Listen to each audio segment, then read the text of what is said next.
So the idea should be, if you're gonna cook in a more or less frequent way, there's no reason to not use those buffs and those boosts. And the idea is, we just need to give the player enough opportunities to cook new meals. Welcome back to your save point. Grab a drink, get comfortable, and let's continue this side quest. In part 2, Felix and I dive deeper into the mechanics behind Madness, from player feedback to passion-fueled development decisions, and a few hard-won lessons in pixel-perfect pain. It's dev talk, design chaos, and just the right amount of salt. So let's jump back into this side quest. So jumping back to Alabaster Dawn, how obviously CrossCode has helped a great deal with like a framework of making a game. How much of it has been built from scratch? How much have you managed to like reutilize from CrossCode? Yeah, 'cause obviously there's no point there's no point making something from scratch if you've got something that already works. Yeah, you would think that, right? I have to, maybe this is why it's taking a while. Yeah, that's definitely why it took a while for us to get something done. We decided to just rewrite the whole engine. Fair enough. Yeah, the thing is, CrossCode was written on JavaScript, and it was hacked in many ways because we were just starting out and experimenting, understanding how things work. Then we also realized that JavaScript is obviously very hard to port on consoles. We found a guy who managed to do that. He did a very good job, but it was quite hard. And that's one reason why we decided to say, okay, now we will actually use TypeScript, because if we annotate types, it should be easier to port it to another language. And that's what we did. We also switched to WebGL compared to Canvas 2D. Canvas 2D is for 2D graphics. WebGL is using 3D graphics API. So just doing this change is like it's a big difference. If you do this kind of stuff, you kind of like you already think, okay, we will just write a new engine, but obviously we will just copy over stuff from the old engine. Yeah. Just rewrite it. And that's what we did. But unfortunately, a lot of stuff, we had to do new things, like the rendering is working quite differently now. So we had to do this one from scratch. The physics I copied for the most part, but then I tried to improve things here and there and add a couple new features. And for a lot of stuff, we just thought, okay, we could just copy the code from CrossCode, but actually I could do this better now. And this happened over and over again. So we just rewrote a lot of stuff again to make it, a bit more stable, a bit more efficient, a bit more clean. When you use something like TypeScript, you're forced to annotate types everywhere. You tend to use somewhat different patterns compared when you're just using JavaScript. Kind of like try harder to do things a bit more cleaner. And I'm saying this now, I've said this in other interviews too, so people can quote me quite a lot now when I break this, but I hope we will not do this again. I actually hope we will reuse that engine for our next project, because I really believe this engine is now in a very, very good state. Like, we worked really hard to make this one clean, and that's why I hope we can use it again for the next project. But yeah, for Alabaster Dawn, I would argue that's part of where the government grant really helped us, because we got this that we thought, okay, we could actually try to do this. It's a lot of work. It will cost us a lot of time, but we will be better off when we have this really cool and clean engine. It will help us to get the game on consoles and faster, stuff like this. And that's why we decided to do that. What was the pros of writing your own engine is it'll do exactly what you want it to do. Why did you do that instead of just using a pre-done engine? Well, just mostly because I wanted to write an engine. I have to admit. That's a good enough excuse. I think that's pretty much the best excuse you could have. Like, you really you really do want to do this if you do this. because it's like if your main goal is to make a game, you're not supposed to design an engine. But the way the whole project started is I was at university studying stuff related to 3D graphics on the web. So I worked a lot with web technologies, and I thought, oh, those are really cool. Back around this time, web technologies very quickly developed in a way that you could use those for games. You actually saw that things got faster and faster, and it was really motivating. And then I said, you know what, I will try to make a game in HTML5.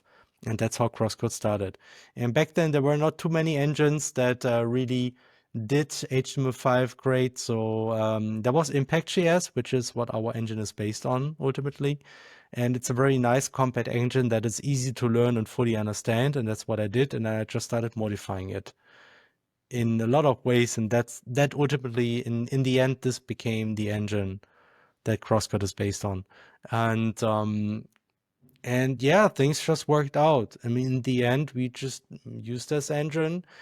Then like you spent a lot of time working designing this engine and writing it, and the advantage of doing this obviously is you do know your own engine. Like if you have an issue in your game that is related to the engine, you don't have to work around it. You can just fix the engine.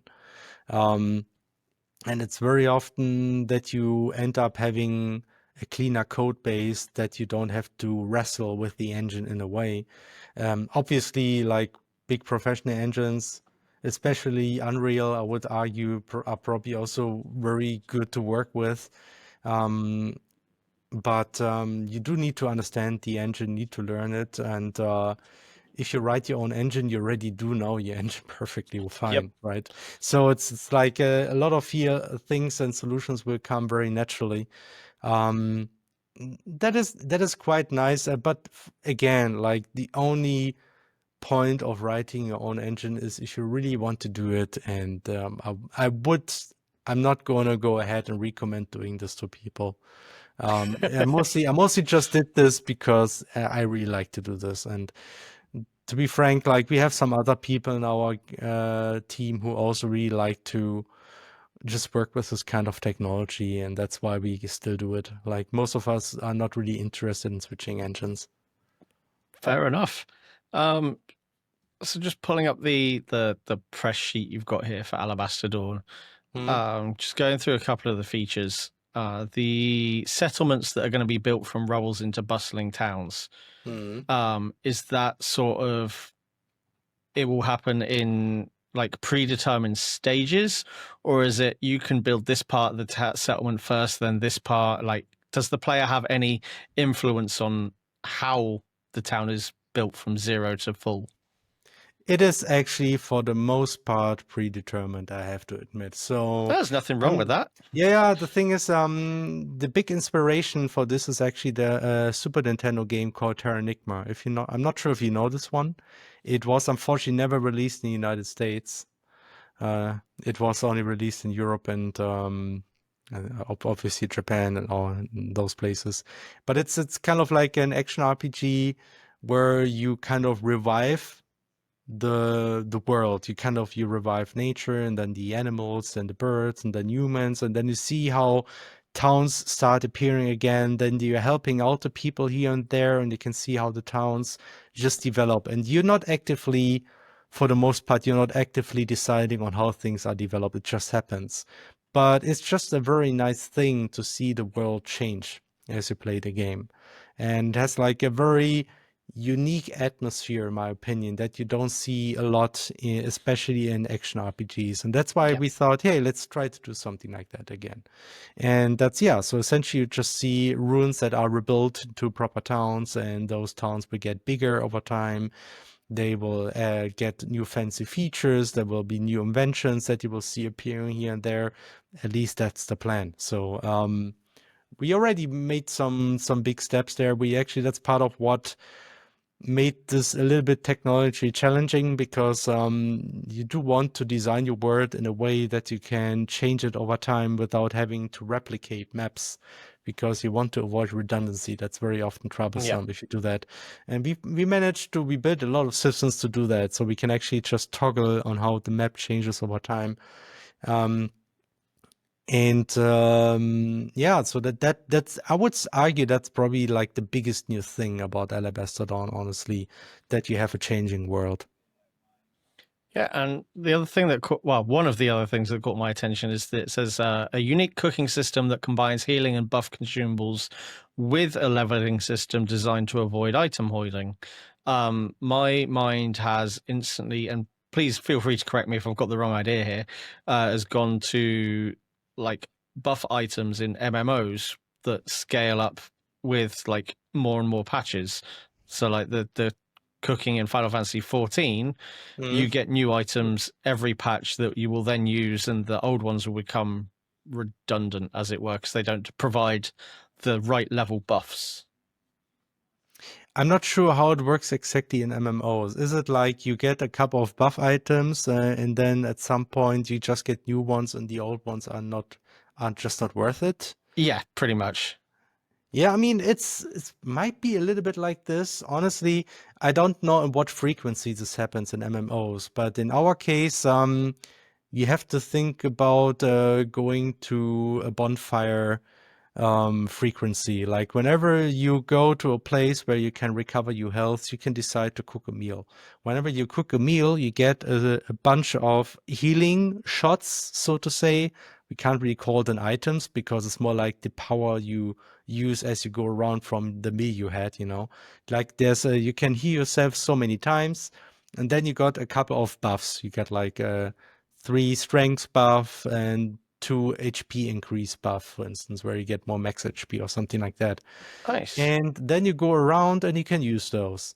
And once they're used up or not. And then you cook a new meal, and whatever you had before is just lost, and you get a new set of healing items and buffs. So the idea should be, if you're gonna cook in a more or less frequent way, there's no reason to not use those buffs and those boosts. And the idea is we just need to give the player enough opportunities to cook new meals. So, and then hopefully at some point they will understand, okay, after I do this boss, I'm gonna have to cook a new meal anyway, so let's just use all those boosts. So that's what I hope will happen. Yep. I'm not gonna sure it's gonna work, but that's If it works like you've described, you've saved me a lot of trouble. Yeah, and I often go through games like Final Fantasy and I'll get my max ethers and stuff. It's like, I'm not going to use that now, just in case I need it later. That completely alleviates that problem. It's a very common problem, and we had this in CrossCode too, because we just gave you a lot of cool boost items. Nobody used those except for speedrunners, because they really have to be efficient. Like what I described is one part, and the other part is in fact leveling. We do not only tell you, when you cook a next meal, we just lose all your buffs, so you gotta use those, otherwise just waste it. No, you will also get stronger buffs if you use your buffs. If you don't use those, you don't get XP for your food level. So, some games say when you cook the dish, you get XP. In our case, that's not, you don't get better when you cook the dish. You get better when you use the boosts of your dish. So you have to use those. That's Otherwise, genius. I love it. you will not get better. So I hope that people understand this. Honestly, we had a test round with some internal tests here and there, and the results were somewhat mixed, but I think some people really liked the system, but some people just intuitively didn't cook. So that's why I'm kind of limiting my expectations of how well this will really work, but we will try. It's okay. I'll turn that description into a short and just plaster it everywhere. Okay. No, I really like that idea. That's actually got me even more excited for this game, just that system alone. Okay. That's good to know. Yeah. I mean, something one feedback we actually got is, and that's why I realized when we do this kind of system, we really have to give the player a lot of places where they can cook if they want to, because if there's too few places where people can cook, they might still get in this situation where, oh, damn, there's this boss, but I just used up my boosts. Damn it, so I gotta save the next time. Then I get in this kind of saving mood again. And so one idea I had is, okay, so maybe before there is like when people get the feeling there might be a boss, just put like a cooking spot nearby, so they can just cook a new meal right in front of the boss. So then you don't have this issue. For instance, that would be one way to fix this. Anyway, yeah, it's that, but that's just game design in the end. It's a really tricky problem to solve, Yep. item holding, and I'm not gonna say we're gonna do it perfectly, but at least we're gonna try. But like you said before, like if they're fighting a boss with their buffs, they're going to use them because they know they can cook a meal afterwards as well. Yeah. They would definitely use it during boss fights, but they might get in the habit of just saving stuff until there's a boss, and that's maybe something we can fix too. So, but we will see. The other thing, and you touched on this briefly before, combat system featuring combo trees and 8 unique weapons. Feel free to not answer this if you can't or don't want to. Are you able to tell us what any of those weapons are? I think it's more or less, I think we probably mentioned it somewhere already. We also do game dev streams in our YouTube channel, and we do occasionally show weapons. So I think most of them were seen already. So the weapons there's like 4 melee weapons, like close range weapons. Those are the sword, the hammer, and then there's a spear, just pointy spear. And then something, the tonfas. We have tonfas. Those are the 4 melee weapons, and the 4 range weapons are a crossbow, a chakram, like a boomerang-like but roundish. Yep. Then there's bombs. Those are easier to explain. You can just throw a tiny bomb. And the other one is called a kama. I don't think it's like a sickle on a chain. That's a kama. Yeah, yep. Yeah, so you can just, which is ironically used a little bit like the whip in Secret of Mana that you can use to pull yourself over stuff. So you can also use the kama that way in our game. Oh, kind of like a grappling hook kind of thing. Yeah, like a grappling hook, pretty much. And those are the weapons that we will definitely do. There's actually an option to do more, but I don't want to promise anything. It's a little bit like a question if you can afford to do this time-wise. Yep. But we designed our system in a way that potentially there can be more weapons. So if you don't get round to that in up to the 0.1 release, is that something you'd consider for patches? There could be patches. There could obviously also be DLCs for that if you want to. It kind of depends. I mostly want to have a closer look on how the progression feels, and I kind of feel like we might need to do this at some point. Otherwise, player progression might hit kind of like a point where there's not too much new stuff to play around with. But I'm actually not sure because we also released a DLC, and in that DLC you didn't get any new combat arts whatsoever, and people actually didn't complain about it for the most part. So, but yeah, it's we will have to see. So one thing we did get in CrossCode, and there was a couple of them that I've seen whilst I've been looking into everything, is there's some cameo characters from other games. Oh yeah. Are there going to be any of those in Alabaster Dawn, and are there going to be any returning faces from CrossCode, even like a sneaky NPC hidden in the corner? I think we are always playing with the idea of maybe adding some more cameos from CrossCode and Alabaster Dawn, and it might happen. I don't want to promise anything. There's actually like a context where we might do this. I always have this kind of idea of thinking, hey, that would be so cool. I'm not sure if you ever played like the old Tri-Ace games. There's stuff like Valkyrie Profile.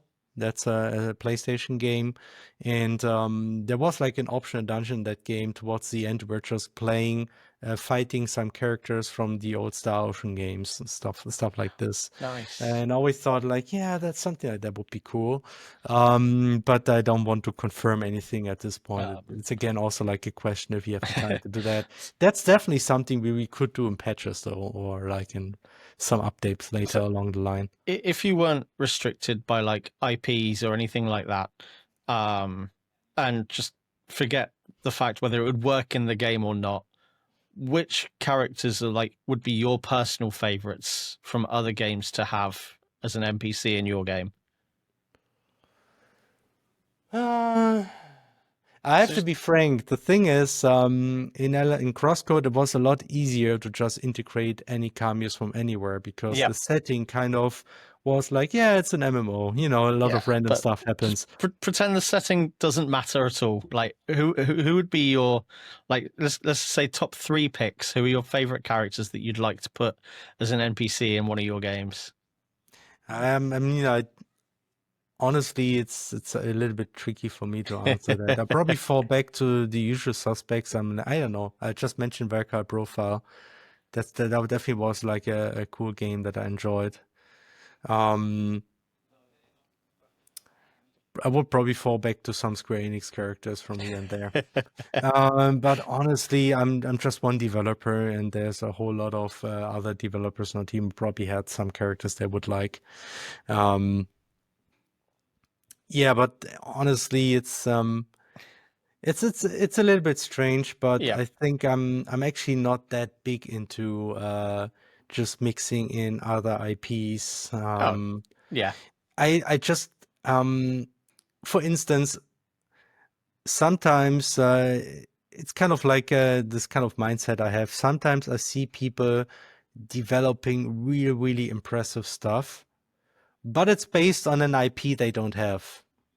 Yeah. And I feel like, why don't you just not do the IP thing? Why don't you do your really impressive thing with whatever you like? Why is the IP so important to you? It's like I often think an IP is great, not because of the IP, but because of what it came with. It's because this IP came with this amazing game, and that's why people really like this IP. Obviously, you can make a lot of money with a great IP, but if you're like a game developer, you're like, if your goal is to create a good game, you should just create a good game. Like the IP shouldn't be the one thing you should be concerned with. Yeah. That's what I think. And that's at least the kind of mindset I have. So I was never really interested in doing weird IP stuff, with a few exceptions. I did do like a very high profile fan game. For some reason, this game had like this kind of impact on me. But yeah, for the most part, I'm just very happy doing my own thing with my own characters. So you just touched on it briefly. You said that you are now a team of quite a lot of people. Hmm. Um, how often did it happen, and how did it get overcome when like people have different ideas on how to either implement an idea or different ideas to implement into the game? Like, how does that discussion happen? Well, I have to say, for the most part, I mean, that's part of the reason since we've been working together for a long time, and we are kind of like an indie team that managed to stick together for now almost 14 years, 13 years. Like all the people who started out with CrossCode, at least all the people really had like a big impact, are still there. In fact, like nobody actually left the team. So for the most part, we are kind of like thinking in close similar directions, so we don't have too often these conflict situations, but I mean they do happen. um it can be messy sometimes. Sometimes you argue, and then you kind of sometimes feel bad about it, and then you say sorry, and then sometimes you just present an idea. You have sometimes like something I fell for that happens is sometimes you have this idea and you're so enthusiastic about it, and then you just talk about it with somebody, and then you realize, oh, this other person is not so enthusiastic about it, and in fact he doesn't like the idea, and this can be a really tricky situation. It actually happened recently to me too. Okay. um it is, yeah, I mean, that's just something that can happen, but yeah, I mean, you have to, I mean, it's part of growing up and working with other people. It's just something you have to learn to work with. Kind of like trying to make compromises, arguing about things, and then taking your time thinking about it, finding an agreement, and yeah, that's just how it is when you work in a team. Yep. So when it comes to things like the story design and the story arc, is that like, does that belong to someone and then they get input from everyone else, or is it a collaborative effort from the start? So story-wise, I would say in CrossCode, story was kind of less of a collaboration. I mean, obviously there was this direction. I had this idea in mind, and obviously this was shared in the team, and we talked about it. But for the most part, I just did a lot of details just on my own. I thought, okay, that feels right. In Alabaster Dawn, actually, people are a lot more involved, and we discuss story content a lot more in Yep. the team. And this can be sometimes a little bit tricky. But for the most part, I also feel it kind of helps that you get different perspectives, and especially when it comes to world building. Um, there's definitely some people who are more into contributing to the story, and some people who are not that interested. They just think, okay, that's fine. Um, and yeah, so it's like some people are, there's like a couple of people who are more involved in the story, and others are free to give input, but usually it's mostly up to those few people who are mostly involved with the story. That's how it works. Um, and unfortunately, I haven't been privileged enough to watch any of the Alabaster Dawn streams or anything. I only came across it shortly before I emailed yourself. Hmm. Um, what is there anything that you're able to tell us that maybe hasn't been on streams yet about the game? Anything you're really excited about in terms of either mechanics or locations or even the soundtrack? I mean, I'm excited about the soundtrack because we have the same composer who did the music in CrossCode, and Yep. he also studied music for a pretty long time now in Japan, and so he learned a lot of new stuff too. So I'm looking forward to what he will do. He's actually now about to actually create more music for the project now, so I'm actually looking forward to new music. Anything amazing I can talk about that hasn't been shared? That would be a very cool prologue. Whatever you saw from the game is actually not like the very beginning. Um, we are now starting to work on the very beginning on the game, and we plan to have this one ready for whatever we will release first. Like when the playable demo will already feature a prologue. At least that's the plan now. And I think this one will hopefully be really cool. We have some pretty, we've already planned out the rough outline, and it will be, it feel a little bit similar to CrossCode in some way. If you remember in the beginning, you just ran around Yep. with Shizuka, and then you switch to Leia. We do something somewhat similar in Alabaster Dawn, but also a little bit different. So you will see. Very nice. Just you mentioned about the music then just a second ago about writing new music for this project. How does that process take place? Like, what information do you give Dennis before he goes off and writes the tracks? Um, For the most part, Dennis just likes to see as much final content as possible, which sometimes can be tricky. So if he wants to write music for a dungeon, the best thing we can give him is actually like a dungeon as you play it in the game. So we can see how it looks, how it feels, and like visual things are usually very helpful. So you can see how it looks, how the atmosphere is visually, and also if you have sounds, even better. Um, and then we can obviously describe stuff in a way. In CrossCode, we used a lot of references. And then for Alabaster Dawn or Project Terra in the beginning, we tried to do things without references because Dennis wanted to work less with references. But then at some point, we started again using references because in practice, it's just really hard to describe how music's supposed to sound like. It's easier to just, say, okay, here's a couple of tracks, kind of like that, Yeah. right? And it's like, it's important, I think, to not be too narrow on one specific thing. So shouldn't be, I want something like exactly like this track. Like this is probably not helpful.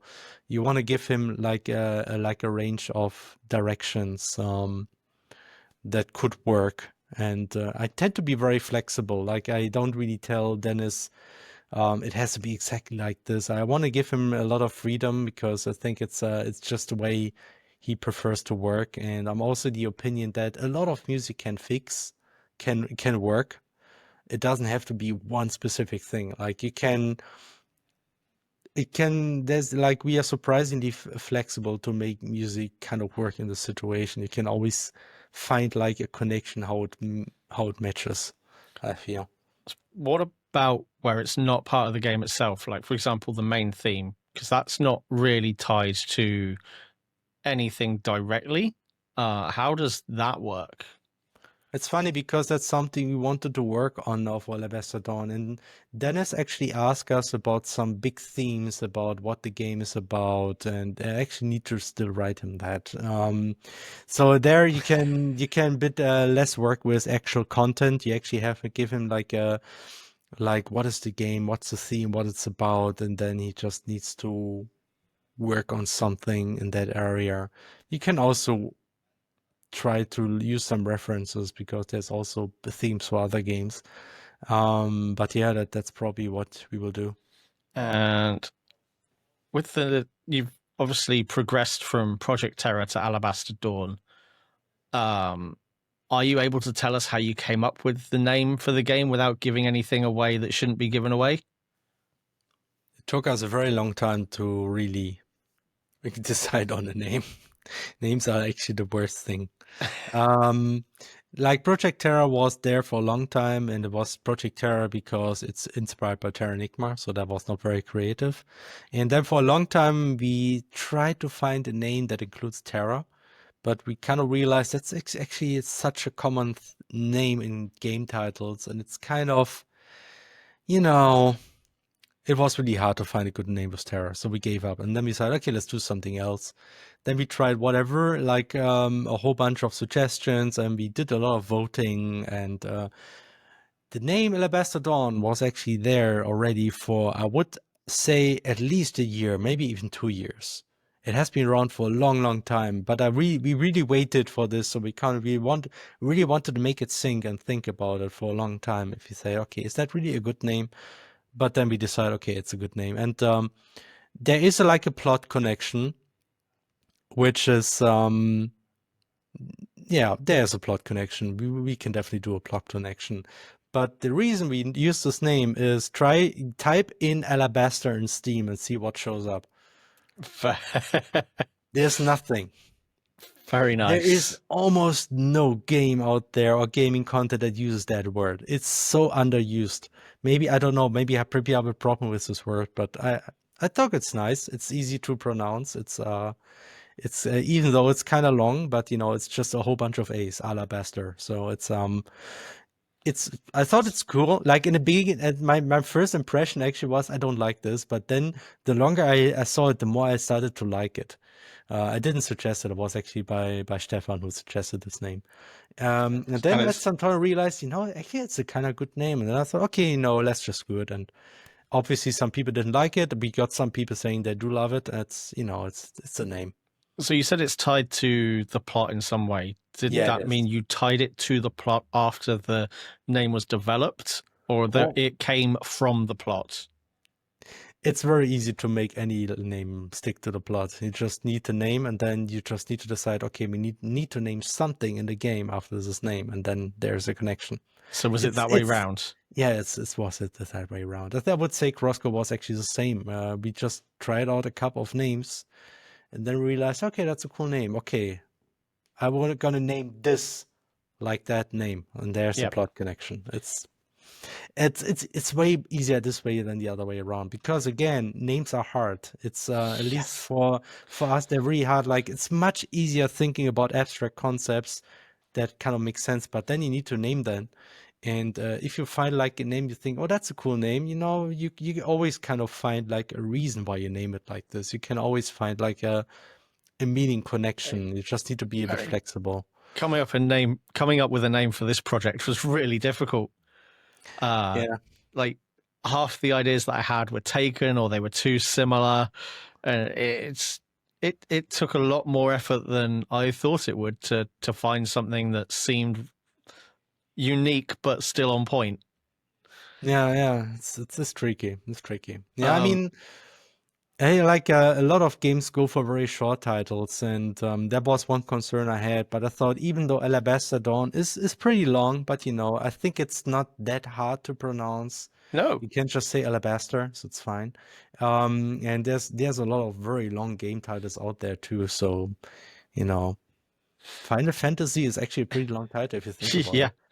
So, Uh, so I, I've been doing some digging and stuff, and I found there are a few groups of people who've played CrossCode.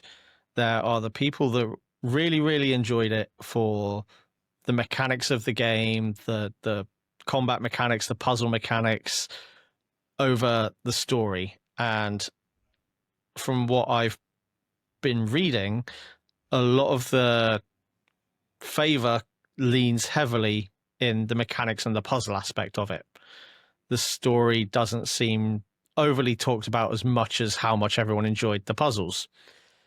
is that the case? I mean, maybe that's the case. I think there is some people who also really appreciate the story, I would say. Oh, 100%. Like, it's a very good Mhm. story. I thought it was very well written, and how, like, this is something that I would struggle to do, with how to gradually drop hints at essentially foreshadow, drop hints of what is coming Mm. without revealing what's coming, but still make it a surprise, even though you're not shocked at the same time. Um, Yeah. is that something Foreshadowing. that's developed further in Alabaster Dawn? I mean, when it comes to story, I would say the biggest weakness of CrossCode story is definitely the pacing.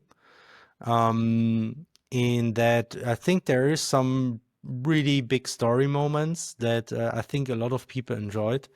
It's mostly character driven. So Yeah. CrossCode is a lot of a story about what characters, about the emotion of characters and relationships. It's led about like big themes.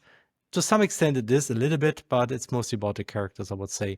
But the big problem with CrossCode was that it had like long stretches in the game where not too much stuff was happening, and there were not like a lot of story twists. And then there was like this one big story moment, and then there was like a long time stretch in the game where again not much was happening, and then there was the end where the conclusion happened. And so the pacing wasn't that ideal. There was like too many parts in the game where not too much story happened, and I think that was criticized quite often. And that's something we will do better with Alabaster Dawn. So this time we kind of try to come up with a story where something cool is happening, something interesting is happening, something that makes people curious, and also kind of like people ask, why is that happening? Why is this happening? And as you said, like, yeah, like if you want to make twists, they should happen in a way that you can see them coming, but not too obvious either, right? Yeah. It's always like a tricky thing to do, but at least something that's for me very important, and that can even be harder sometimes, is you have to make this all in a way that it also makes sense. Yeah. I mean, not sure if you played the Phoenix Wright games, Ace Attorney. Yep. I played almost all of them. Not Alturas Investigation too much, unfortunately, at least not yet. But they are very good at this for the most part. Like a lot of games, they have really cool twists, and they kind of make sense of what's happening. Like there's always some reason why people act the way they is. So even though they are really good at making really surprising twists, they actually kind of make sense still. Um, but the last game, though, the last case, and like Spirits of Justice, the last case, I kind of felt if you thought a bit too much about it, there were like a lot of questions which don't really make sense, like characters acting in a dumb way. Like, why did this character act this way? And they tried to kind of argue why this was the case, but still it didn't feel like it made sense. And I mean, and I kind of felt, because this case had like a huge amount of really surprising twists, and I thought, okay, probably they just wanted to go ham on the amazing twists and just were a bit, try to be a bit more flexible if those twists even made sense. But anyway, that's something we are trying hard to make work. Like that though, like to make a surprising story with interesting twist that still makes sense in context. So you said just then that CrossCode is primarily a character-driven narrative. Is that something that's going to be changed in Alabaster Dawn? So it's not just character-driven, but like world-driven, as it were? I would say yes, Alabaster Dawn is a fair bit more word driven, because ultimately the setting is about rebuilding a society, and the society develops again. You're helping things getting rebuilt and everything. So obviously it's still a lot about characters. I think if you want to write a good story, you have to. Characters are usually more important than everything else. So the characters are still very important in the Best at Dawn, but but I think the word and everything that's happening around the characters is a fair bit more important this time. So yeah, it's I would argue it's a bit more word driven as well, next to character driven. And you said that Alabaster Dawn is going to be larger in scope. Do you have a specific runtime in mind? Did I say larger in scope? I would Like in say, playtime, sorry. uh, I mean, we always said like, oh, the game will not be as long. What I will say, I think the main plot of Alabaster Dawn will be longer compared to CrossCode. There might be somewhat less side content because we will try to kind of integrate the side content to the main plot this time. So I hope that the playtime will be somewhat similar. But the actual story-driven narrative is going to be longer than Yeah, CrossCode's. like in CrossCode had a whole lot of side content that some Yep. people enjoyed, some people just skipped it. And in Alabaster Dawn, there will be more side content like this, which is kind of like just part integrated with the main narrative in a way. So, So how just before we start wrapping up, mm. um, how do you balance a game where there's a lot of optional side content where it could leave people either under leveled or overpowered? Like, how does that work? Good question. I would think in CrossCode we kind of managed to do that by having leveling, which is really rubber bandy. So when you were under leveled, you just leveled up really quickly. And the downside of that is if you did all the quests towards the end, you probably didn't level up that much. So you may have gotten some advantage of it in the beginning, but towards the end, if you did all the quests, you probably didn't even level that much. So it's if you do those quests, it's not so much about getting the most XP or stuff like that. It's I would often argue it's just about, just being completionist and doing all the content, because this content actually can also be fun. So I would say that that's one way on how to tackle this. So just make sure that you don't over level too easily, and when you're under leveled, it's somewhat feasible for you to catch up. Um, I think for Alabaster Dawn, we're going somewhat different direction because leveling will be a little bit less rubber bandy this time. But to be frank, I think Alabaster Dawn is a lot more forgiving in some ways. Like in CrossCode, equipment was really important. If you had Yep. low-level equipment, your stats very quickly were very low, and people were over and over confused about this and complained like they had to beat up the enemy. They were just HP sponges because they just didn't upgrade their equipment for some time. Because the problem is how the stats were calculated. Equipment was kind of like part of the base stats, and those kind of like got increased through skills and whatever, but they were really base stats came from the equipment, and they were absolute. So and they were like a big part of your overall stats. So if you just didn't get up-to-date equipment, your stats really fell down quite quickly. So in Alabaster Dawn, we just calculate the states a little bit different. We kind of like turn it around. The equipment is actually like a percentage based on your base stats. And that means if you don't upgrade your equipment, because your previous equipment is still a percentage, you actually still grow a little bit. So you're not quite far behind quite as much. So Yeah. you still get better by getting better equipment, but you don't fall behind quite as much. So we just made it a little bit more forgiving in that sense. And I feel that that might help. And in that sense, I think even if you skip through the content, I think the game is still relatively playable in that sense. But we have to see. I mean, that's something you can ultimately just you really find out if it works if you do a lot of play testing. Yeah. So obviously they're two completely different things to implement. But what would you say the pros and cons were of having, like you have in most games, where things are pretty much set levels going through, or a world that scales around the player level? I'm actually not a fan around scaling with this player level, in particular because it feels like leveling is pointless. I feel like when the player wants to grind to get an advantage, you should give him the opportunity to do this. But when you level up, the enemies will just get stronger themselves, then what's the point? Then it's just there is no point in leveling up because you do this because you want to get stronger. You want to get an advantage. You do want to make the game easier for you. There are players like this who just take their time and level up because they just enjoy having less of a challenge because they just enjoy it that way. Um, what we are actually doing something a little bit different in Alabaster Dawn. In CrossCode, everything was fixed, and Yep. later you could just get items and everything got stronger again if you wanted to. There's actually an option like this later in the game. In Alabaster Dawn, enemies do get stronger over time, but it's not based on your level. It's just based on your plot progress. So if you continue playing the game, at some points you reach certain things happen and suddenly enemies get stronger all over the place. And then they kind of like still stay somewhat of a challenge. But if you do it that way, you can still over level and still have kind of like the advantage if you really want to.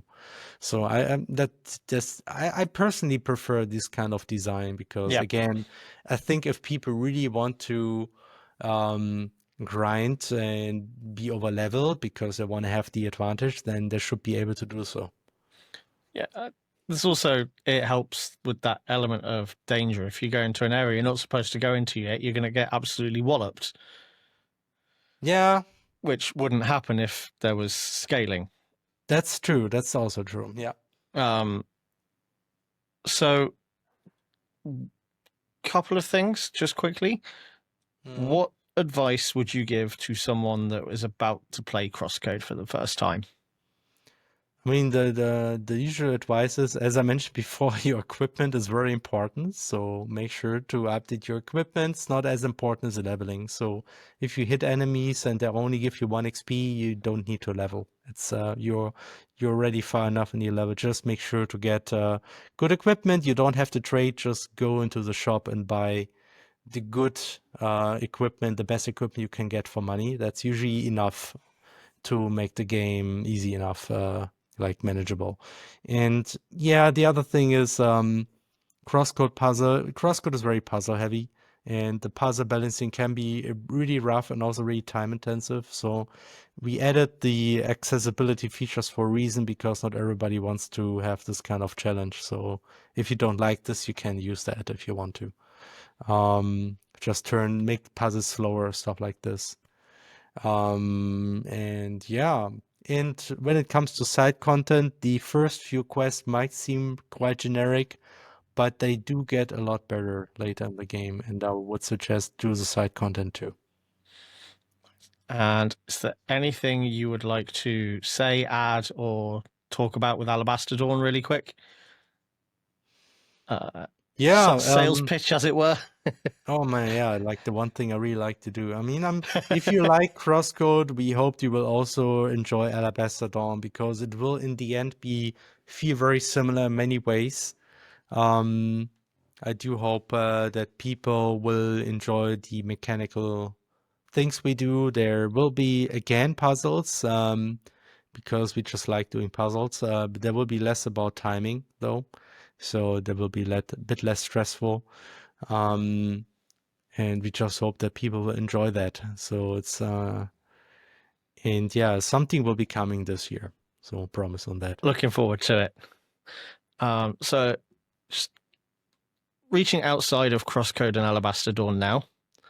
Um, something I've asked almost every guest that's been on the show.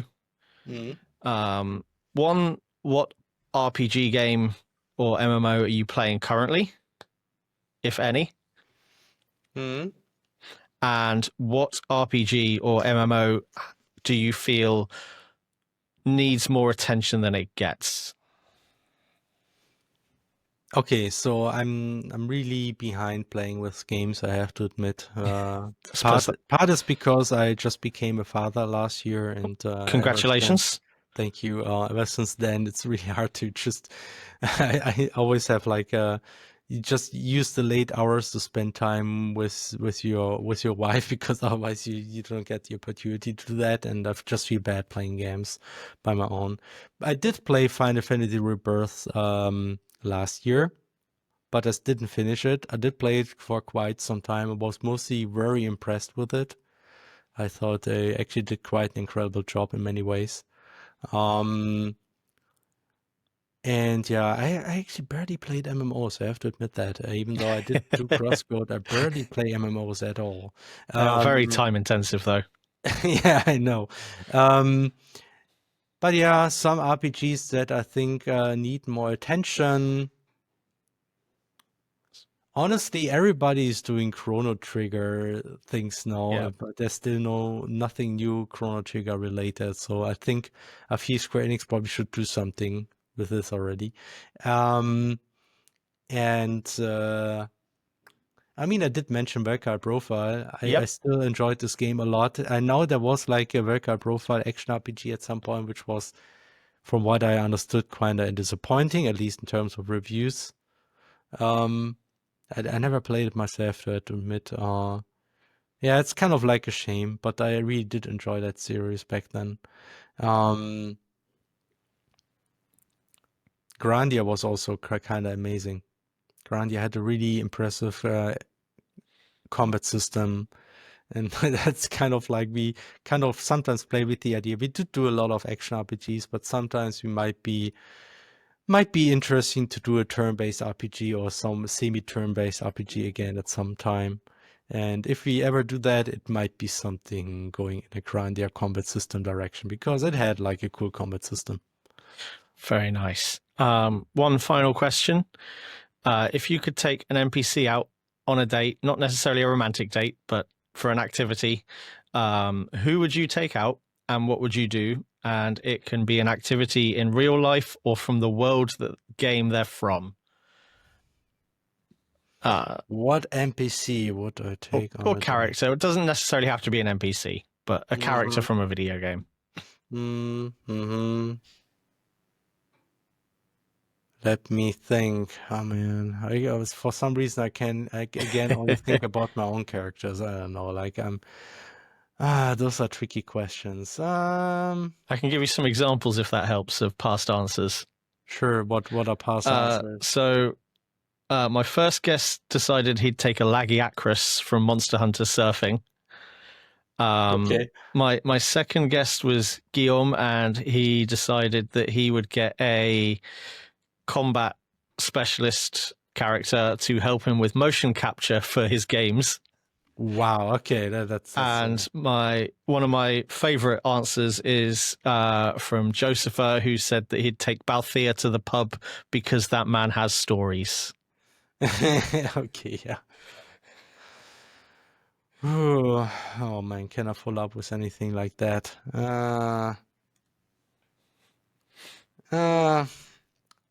I mean, I probably could talk well enough with Satoshi from CrossCode. This one guy in the intro that just collapsed because he's very tech heavy. Probably could talk with him about some stuff. I tend to get along well with computer scientists in general. That's just maybe Sergey from CrossCode too. I can imagine that. Again, like I'm too. I always kind of like having a hard time remembering all the characters from all the games. Yeah, especially since I didn't play too many recently, I have to admit. That's not a problem. There's still two very good answers. Yeah, that's been an absolute pleasure. If you'd just like to maybe give a small outro for yourself, talk about Radical Fish Games, your 2 projects, and then we'll wrap it up there. An outro. So yeah, you're still working on stuff. Yeah, as I've mentioned before, something will happen this year related to Alabaster Dawn, so that's a promise. We also will try to be a bit more active in, social media and our blog and whatever. So we try to want to show some more stuff soonish. So we are kind of preparing this a little bit. So you probably will hear more from us soon. And yeah, so stay tuned for more updates, and always glad to hear that people enjoy CrossCode. Sometimes we get very nice to read emails about how people enjoy our games. So if you send us those, just know that I may not always answer those, but I try to do it most of the time, but sometimes I forget. But I usually share it with the team almost all the time. Well, it's still proven popular. I hadn't played it till year just gone. I'm still chugging through it, so it's still going strong, and you're a decent portion of the way into your next game, and hopefully that's even more successful for you. Yeah, thank you. And that's where we're going to leave this side quest, a journey through pixel art, passion projects, and the kind of game design that sticks with you long after the credits roll. Massive thanks to Felix for joining me at the tavern today and sharing a few stories from behind the scenes at Radical Fish Games. It's always good to sit down with someone who knows that sometimes the best adventures are the ones you stumble onto by accident. If you enjoyed that episode, do the usual bits, like, comment, share it with your party, or just tell a friend about the last time you hopelessly got lost chasing a side quest instead of saving the world. Our journey will continue on our indie game path next time. I'll be joined with James from Primitive Pixels, one of the creative minds behind Seed of Nostalgia. So if you've got a soft spot for retro RPG love letters and new worlds built from pure passion, you won't want to miss it. As for now, we've reached our save point. We'll see you next time, and remember, every great adventure starts with a side quest.